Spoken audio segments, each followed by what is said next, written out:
Hello and welcome to another episode of Reviews Redux, where I take another look at one of my old reviews and bring it up to my more current quality standards. Today we're taking another look at Mass Effect, released on PC, Xbox 360, and eventually PlayStation 3, but what you're seeing here is of course the PC version.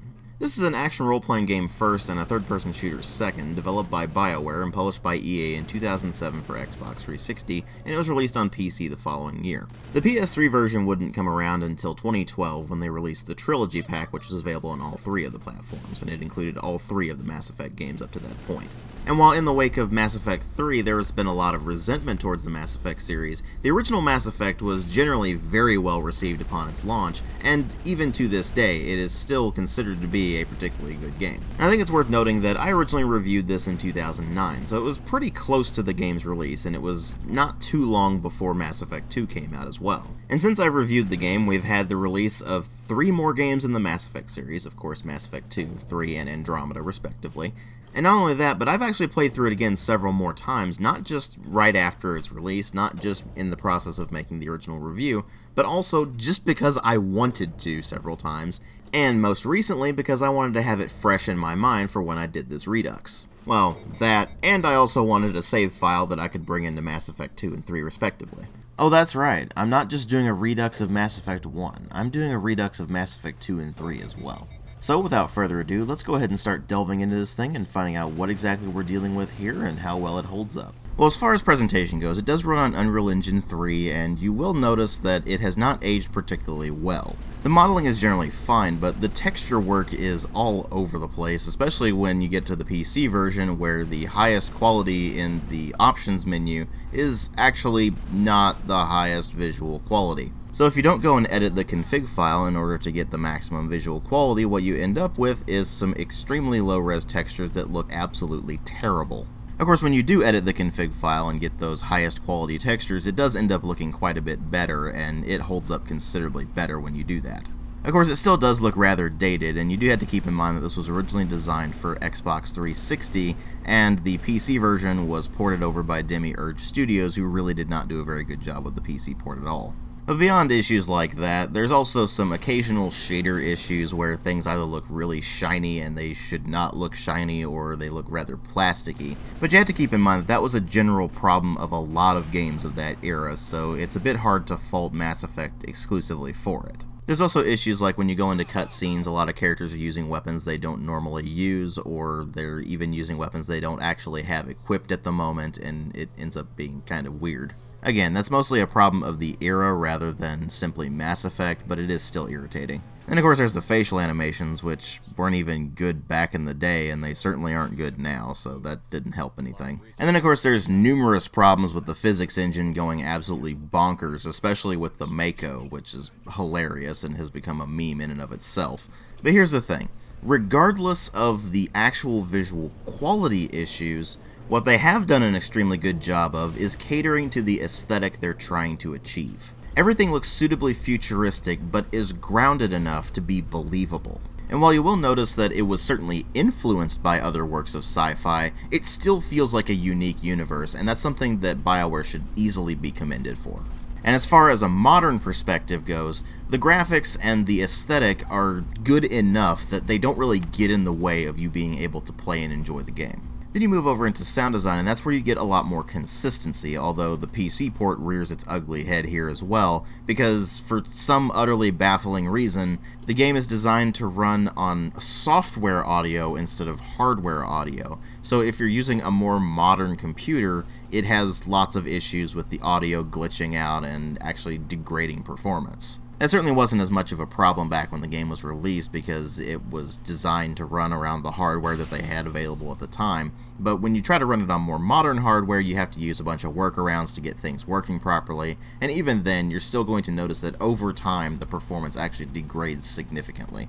And the audio quality starts getting worse and worse as it starts to have this weird crackling effect that gets really irritating. But let's set that aside for a moment and talk about what you're actually going to experience from the sound design. Well, the sound effects are suitably sci-fi, although they're not particularly great. And they're kind of all over the place in terms of quality. For example, pistols don't sound very good, but shotguns and sniper rifles both sound rather powerful. Meanwhile, explosions have a distinct lack of impact to them, so it just ends up being really confusing. Footsteps sound absolutely awful because there's basically only one or two sounds depending on the terrain that you're running around on, and they just repeat on an endless loop, so it just sounds really monotonous. That's something I normally wouldn't bring up in a video game because ordinarily you don't notice the footstep sounds, but they're surprisingly loud in this. And since there's a distinct lack of additional audio to make it less noticeable, you really do notice the footsteps, and it does kind of get on your nerves after a while. And when there is background audio, ordinarily you don't notice it because it's just so muted, so they definitely needed to work on the balancing there a lot more.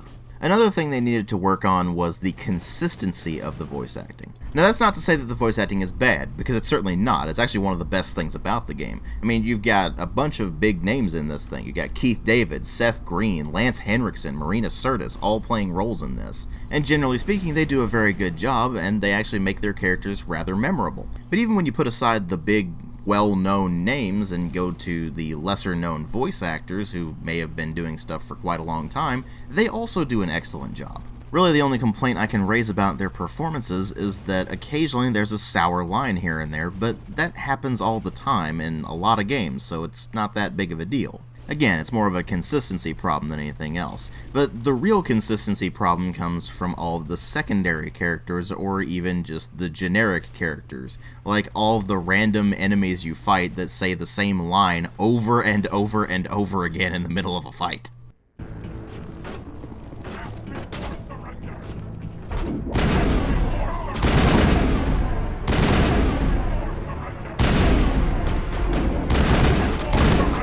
I've lost shields! Go, go, go!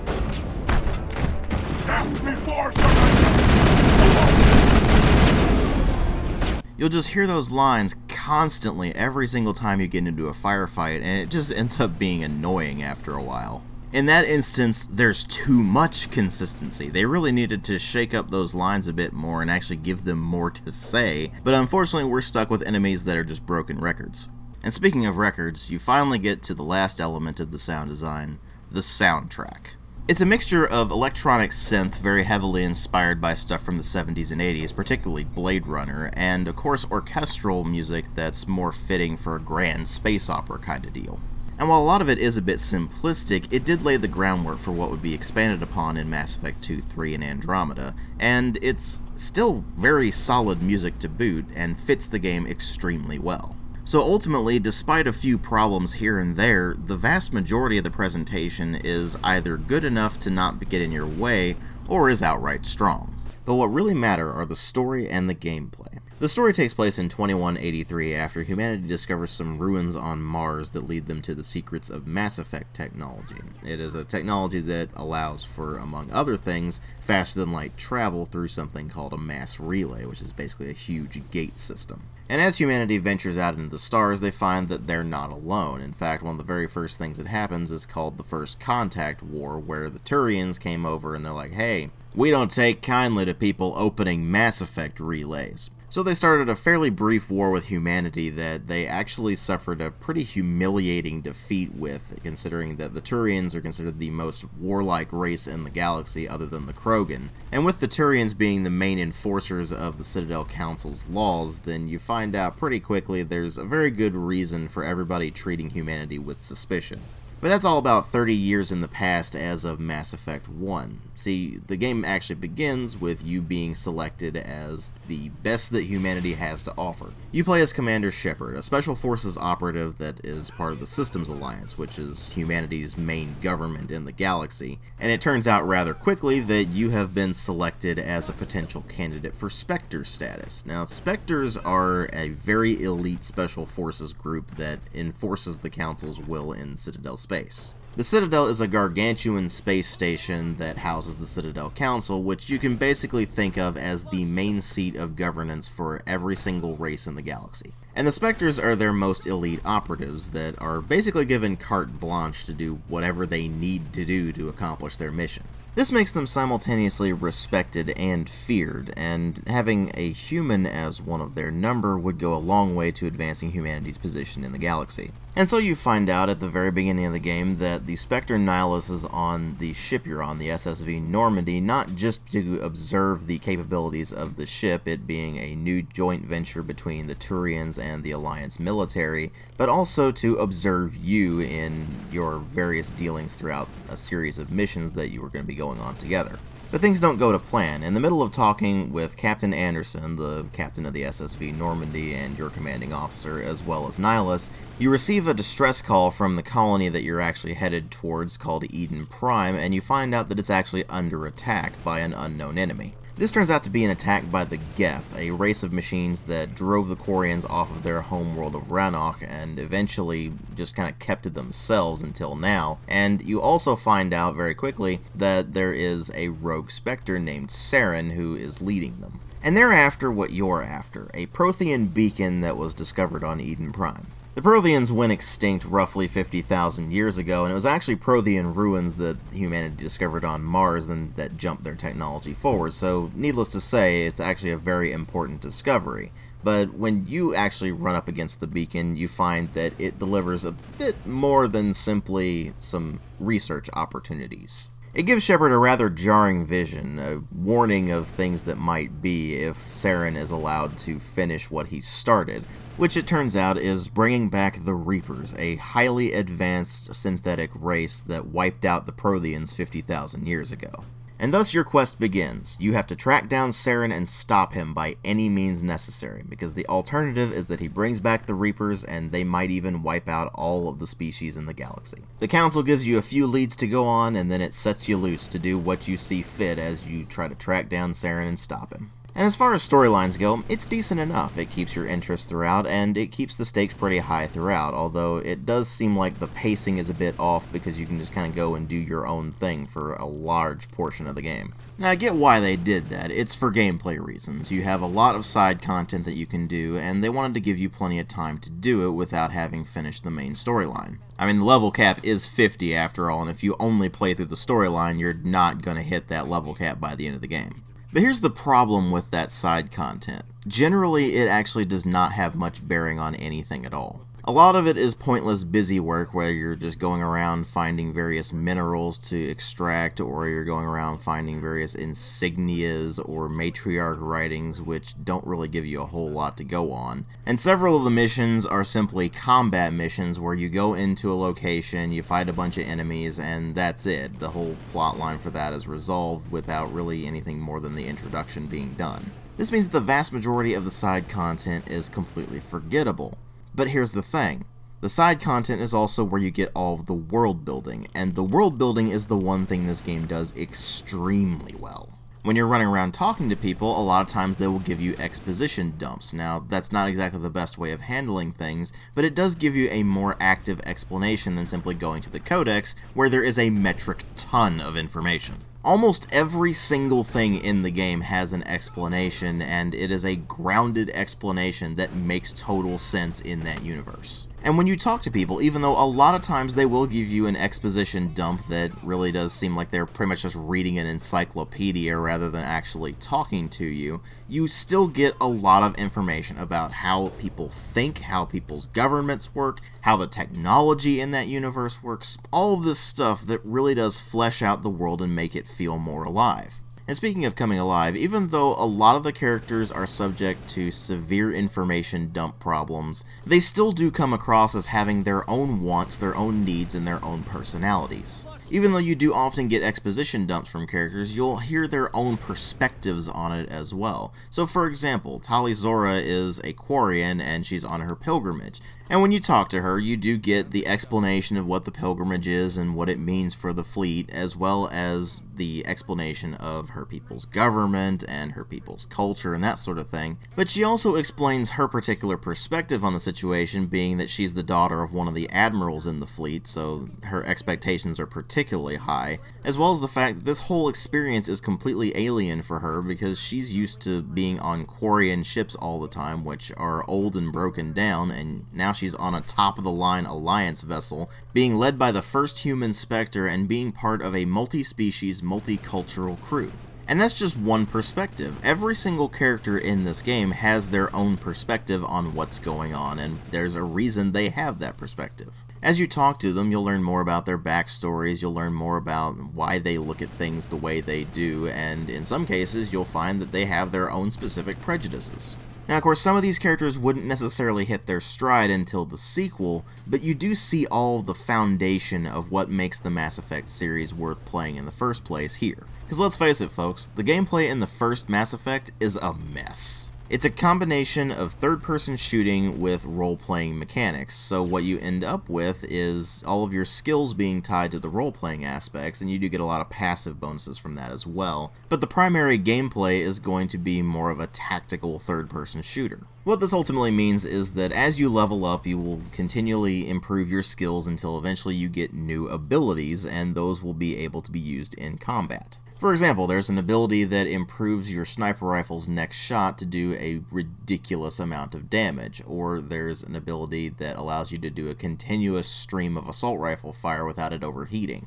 And while you'll unlock the basic version of an ability fairly early on in the progression, you'll eventually get upgraded versions as you continue leveling up and improving more of that skill. You'll also notice two particular skill trees, which are Charm and Intimidate. Now these are only available for Shepard, and they influence your dialogue options. Specifically, Charm is used for Paragon options, and Intimidate is used for Renegade options. This brings me into the morality system, which is something that comes up more in the dialogue than anything else, but the idea there is that if you pick the more diplomatic options, you're more of a paragon, and if you're more prone to expedient or generally violent ways of doing things, then you're more of a renegade. Now, of course, you could be extremely simplistic about this and just say paragon is good and renegade is evil, but that's really not the case, because regardless, a renegade Shepard is still a hero. It's just that because of the way they do things, you would describe them more as an anti-hero. And it is worth noting that some decisions, your Paragon or Renegade options, are not necessarily going to be so clear-cut. So really it comes down to how you personally want your Shepard to be. Do you want them to be more of a diplomatic kind of character, or do you want them to be a by any means necessary kind of character?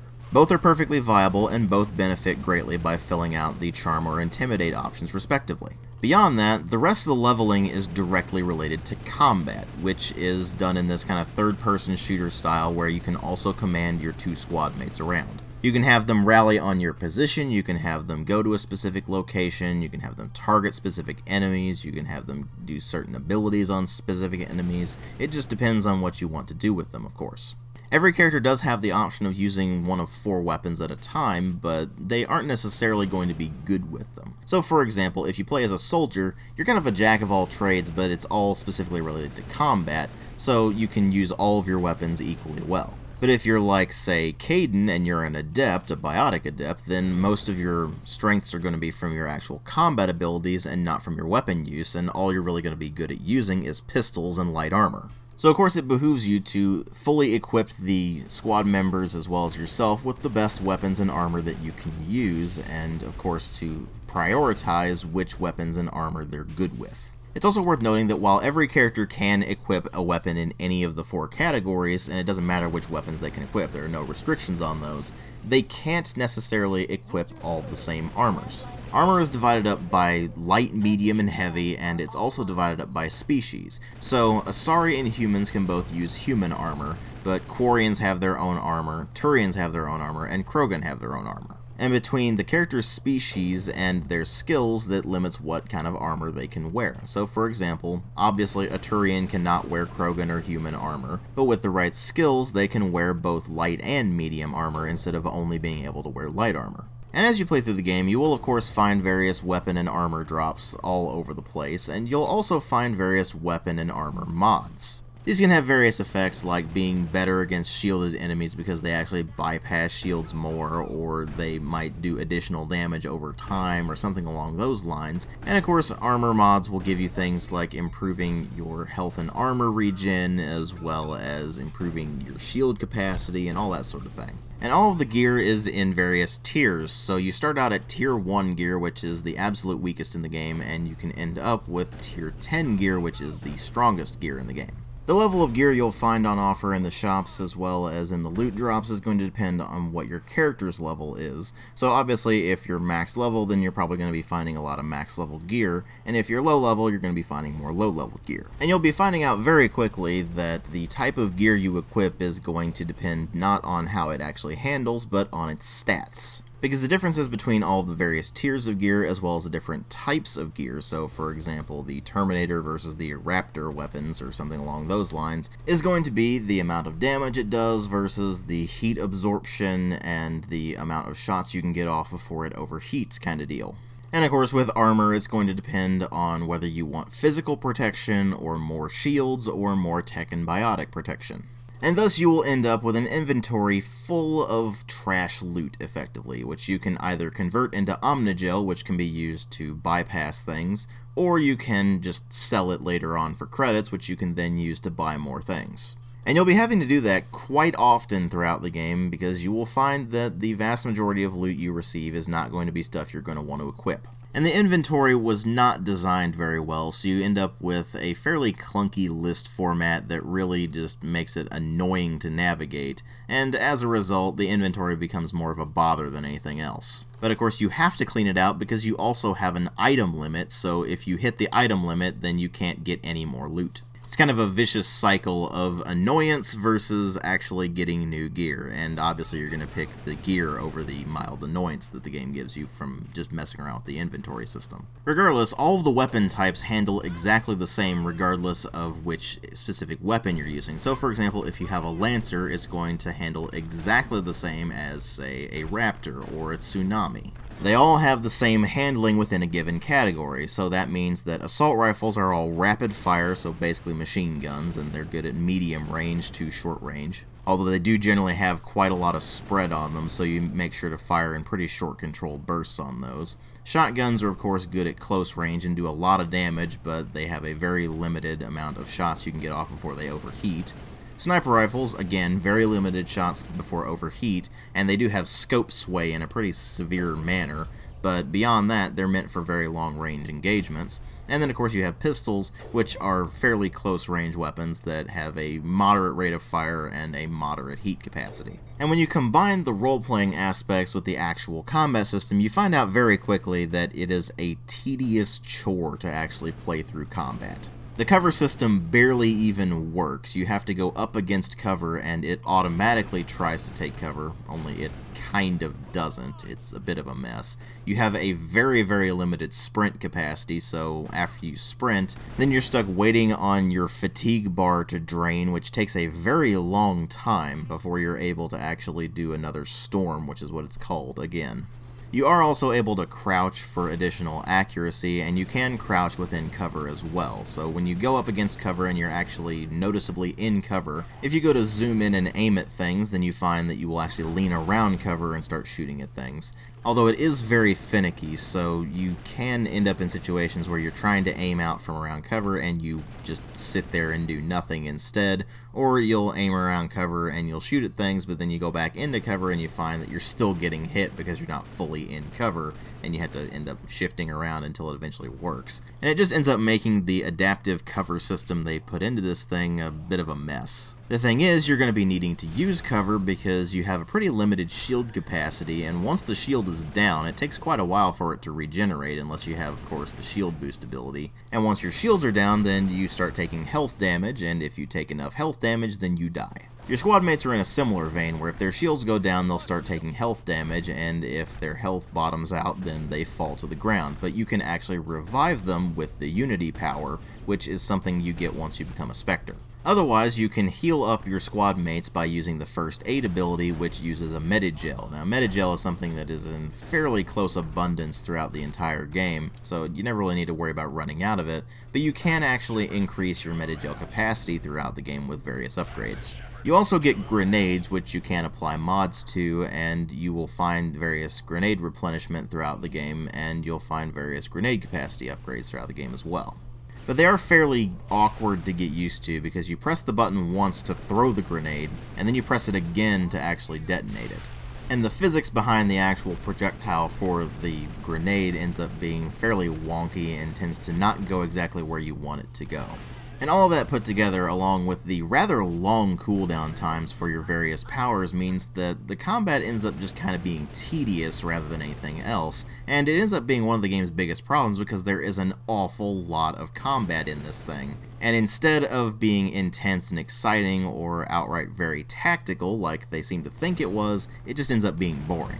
Now don't get me wrong, it's not enough to really tank the experience entirely, but it does drag it down considerably when you have primary gameplay mechanics that just aren't very good. And it's not even like Mass Effect was released in a vacuum. It was released not long after the original Gears of War, and Gears of War pretty much defined the cover-based shooter, although the idea was certainly done well before it. And look, Gears of War may not be a very good game, but at least the cover-based shooting is better than what you have on offer in this.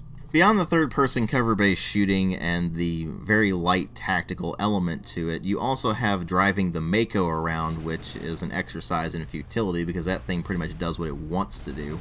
And you can use the main gun on it, which is either a machine gun or a cannon, to dispatch your foes. Of course, you can also run things over, but that's beside the point. But primarily, the Mako is actually used as simply transport, and it means you're going to be driving around large expanses of nothing. You may not necessarily notice that problem if you've played later games in the series, which dramatically cut down on empty space, but Mass Effect 1 has an awful lot of nothing in it, where you're just going from point A to point B in the Mako or just running around on the ground, and it takes an awful long time.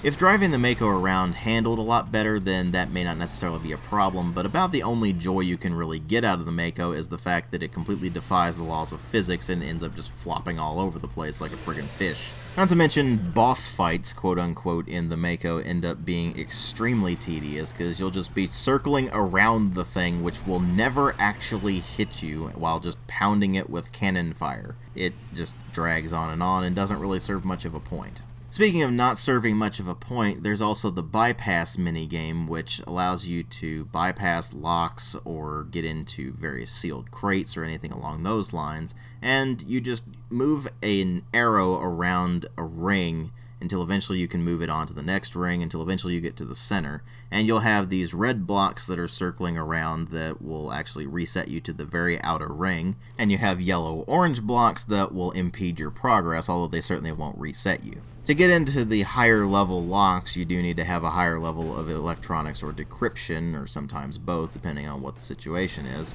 But there are minimum level requirements for actually being able to unlock things, so if you don't have that skill level, then you can't even attempt the decryption in the first place. And here's the thing, if you fail the decryption, all that really does is make it so that you have to use 25 Omnigel in order to actually open the thing, which really isn't that big of a deal because you can convert items into Omnigel and basically have an infinite supply of it. Thus, the minigame becomes effectively pointless. So when you bring all of the gameplay elements together, you have something that is certainly functional and playable, but it's really not very good, and ultimately it falls down to the story, the world, and the characters to bring things up, and luckily they salvaged the whole thing. Now before I wrap up the review, I do want to bring up the 2 DLCs that were released for the game, as well as the very awkward way they've been handled as far as releasing them to the public goes. The first of the DLCs is called Bring Down the Sky, and the second one is called Pinnacle Station. Both were released as paid DLCs for Xbox 360, but the PC version got them for free,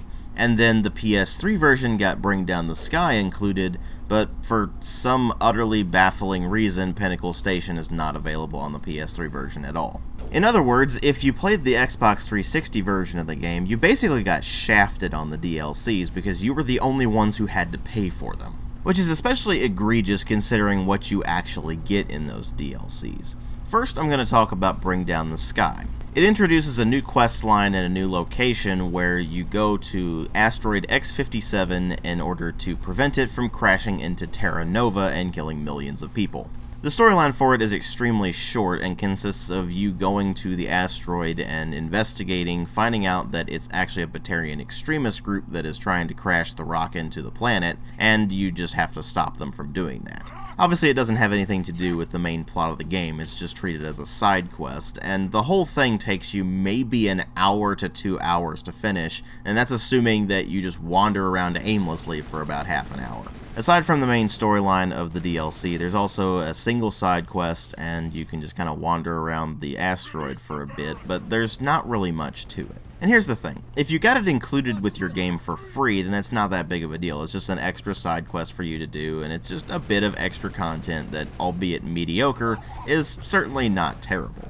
But if you had to pay for it, on the other hand, it becomes an outright joke, because you would have been paying about 400 Microsoft points for it, which translates to about $5. Now, I'm not averse to spending a few bucks on DLC if the DLC is good, but for a rather wimpy side quest that takes you maybe an hour to an hour and a half to finish, and the absolute max there being about 2 hours, and that's assuming you just wander around aimlessly for a long period of time, there's just no way in hell I'd be able to recommend paying for that. But the thing is, they didn't learn their lesson from that, because they released Pinnacle Station. And in its original guise, Pinnacle Station was actually a paid DLC on both PC and Xbox 360. Now, of course, that's assuming that you don't have the Mass Effect Trilogy re-release, which actually includes both Bring Down the Sky and Pinnacle Station for free on PC. But if you had the original PC release like I did, then you actually did not get Pinnacle Station for free. You only got Bring Down the Sky included with the game. Now, since then, they've made it so that if you activate the game on Origin at all, then you get both Bring Down the Sky and Pinnacle Station for free, so that's actually why I'm able to bring you this section on this particular DLC. Because to be perfectly honest with you, there is absolutely no way in hell I would actually pay for Pinnacle Station, because all it is VR combat missions. I'm going to repeat that for you. Pinnacle Station is nothing more than going to a space station in order to run VR combat simulations, in a game where the combat was one of the biggest problems. I hope you can see why that would be incredibly stupid. Even more stupid was that they released it for 400 Microsoft points or 400 BioWare points, which all translates to about $5 once more. If Bring Down the Sky was a joke for that price, then Pinnacle Station actually is downright insulting. It's something that basically nobody wanted, and even though it will take you maybe 2 to 3 hours to complete the whole thing, it's just not worth it. Hell, even if it's included in the game for free, it's still not worth playing, so there's really no reason for Pinnacle Station to exist, and while it is a bit odd that the PS3 version doesn't even have it at all, it's no real loss there. Supposedly, the source files for the DLC were actually corrupted so they couldn't port it over, so I guess you could say the PS3 version dodged a bit of a bullet there. But suffice to say, the DLC was not worth paying for back then, and it certainly isn't worth paying for now, so which I guess means it's a good thing that it's included with the game for free. But even then, you're not really missing much of anything if you don't play the DLCs. But to be fair, at this point, the DLCs are actually part of the entire package, and how is Mass Effect 1 as a whole package? Well, as I've said before, the story is decent enough to get the job done and keep your interest, but isn't particularly amazing. It's really the world and the characters that bring things up, and the gameplay ends up being something of a mess. But this really is an instance of a game where the whole is better than the sum of its parts, because you take each of these things individually and they may be enough to go, okay, well maybe that won't work. But when you smash it all together, you end up with a game that manages to transcend its problems and actually still be a very enjoyable experience, although it's a lot more niche than any of the later games in the series. It ends up being a very awkward transition between a shooter and a role-playing game, and unlike, say, Deus Ex, it just doesn't handle it as well as it could. Ultimately, the series wouldn't hit its full stride until Mass Effect 2, but Mass Effect 1 still does serve as the groundwork for a compelling universe and compelling characters, and despite its problems, it is still a good game. It's just a lot harder to get into than its sequel was. Just keep that in mind, and you should be perfectly fine with it. Ultimately, I give it a 3.5 out of 5. Again, it's a game with a lot of problems in it, but if you can get past those, then you'll find it is well worth playing. Thanks for watching.